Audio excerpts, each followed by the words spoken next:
So nice to see you again. I'm Steve Levinson, a retired Supreme Court Justice from Hawaii. And Judge Murray. I'm Hank Chambers, and I'm a law professor at the University of Richmond. And if you'll introduce yourselves, please. Hi, we're Unit 5 from Arcadia High School in Arcadia, California. Our unit focuses on the Bill of Rights and its modern applications. Before we introduce ourselves individually, we'd like to take a moment to acknowledge our teacher, the fantastic Mr. Fox. I'm Rola Long. Hi, I'm Greg Chen. Good afternoon, I'm Lauren Hanna. Hi, I'm Kiko Sinada. Good afternoon, I'm Paloma Bota. Okay. Look forward again to an exciting dialogue. This is an interesting question that is going to involve the future, and you all are going to be making these decisions. And we're going to discuss question number 3 today. We need procedures that translate the values of Fourth Amendment with its warrant requirement into a new technological context. Do you agree or disagree with this claim by a legal scholar? Why? What values are inherent in the Fourth Amendment and why are they important? Some scholars argue that government can use surveillance, data collection, and data mining technologies for good purpose, such as keeping America safe from terrorist attacks, preventing crime, and delivering social services. Do such uses outweigh possible negative uses? Why or why not? And you may begin. In Olson versus United States, 1928, the Supreme Court ruled that wiretapping did not constitute a search or seizure. Chief Justice Taft ruled that because the Fourth Amendment did not explicitly prohibit it, warrantless wiretapping was unconstitutional. In 1967, the court reversed its ruling in Katz versus United States, noting that phone conversations warranted protection due to a reasonable expectation of privacy. We agree with the court's holding in Katz and believe we need procedures that will continue to translate Fourth Amendment protections into a new technological context. The Fourth Amendment says that people have a right to be secure in their persons, houses, papers, and effects against unreasonable searches and seizures. Today, persons should be extended to protect DNA, facial recognition technologies, and other means of surveillance that gather information from the human body.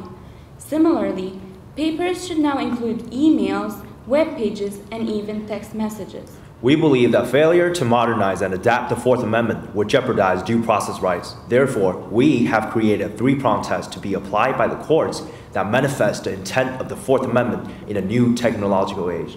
1. The individual must have a subjective expectation of privacy. That is, he or she honestly assumes that a certain place or situation is private.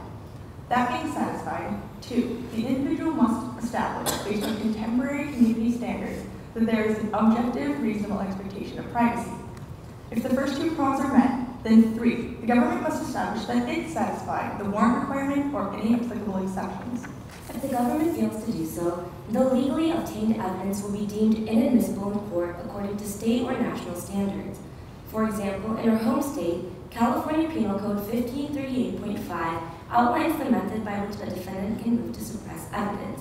On a national scale, this protection is known as the exclusionary rule. According to John Locke's Second Treatise on Civil Government, Chapter 4, Section 87, no political society can exist without having the power to preserve the property of its people.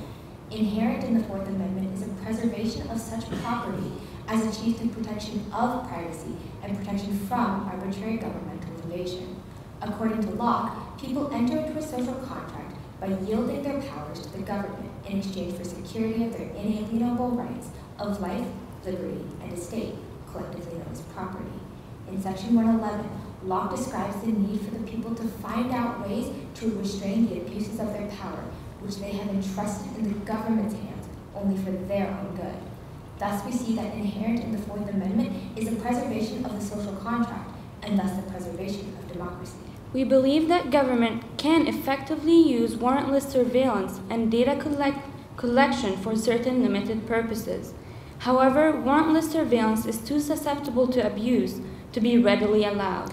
For example, in a current litigation, Hepting versus AT&T, Hepting challenges AT&T's cooperation with NSA in allowing the installation of supercomputers capable of collecting personal data from thousands of customers including all domestic numbers dialed and all web addresses visited since 2001. The government put forth a state secret privilege in order to dismiss the case under the pretext of national security. We strongly disagree with the dismissal of this case under state secrets because it undermines checks on executive power by preventing judicial review. In Al-Haramain versus Obama, Judge Vaughn Walker of the U.S. District Court agreed, ruling that the state secret privilege led to unfettered executive branch discretion that has obvious potential for governmental abuse. We believe that if the government has a compelling interest to violate the privacy rights of citizens, then it should be willing to submit to judicial scrutiny to prove that its actions are justified. Thank you. Is it your position that surveillance cameras and videos in public places should not be allowed? Is that the position? Well, we acknowledge that surveillance cameras could have good purposes, such as we see in the London Ring of Steel, for instance. Yeah, but is that your position, though, that should not be allowed? Well, we think that if we were to allow such things, then they could be easily abused, as we've seen with the Patriot Act, and also with the recent example of the Department of Justice versus Yahoo. Okay, so then what would be the difference between a videotape and somebody coming up and taking a picture of you? You know, and is your face private? Personally, I disagree with the contention that video cameras in public would be a constitutional violation of the Fourth Amendment because we see that video cameras have been used historically to provide important crime-fighting data for police. For example, in London, they have extensive video cameras covering nearly every street corner, yet the citizens report that they approve of the use of cameras 90% of the time, and 95% of those surveyed wanted even more cameras because it made them feel safe. Let me ask the question this way. Let me ask it this way. Under what circumstances do you believe that governmental warrantless surveillance and data collection is justified under the Fourth Amendment? I think it's justified, right, if there's a national emergency occurred, such as 9/11. However, I wouldn't extend the period of warrantless surveillance to years. Rather, I propose in a few months, essentially because of the fact that after a terrorist attack, often you can use surveillance to attract economic transitions. I would say that I kind of agree with Greg in the point that national security is a basis on which you can warrantless surveillance people. However, I disagree with the contention that you can use state secrets privilege to dismiss a case as they did in Hepting. I agree. I believe that the state secrets privilege has undermined the compelling state interest of the government in national security. Because with state secrets, you see that evidence essential to a case is being dismissed. Therefore, the executive branch is no longer responsible to prove that it had a conflict of interest because the cases never go to trial. I believe the only time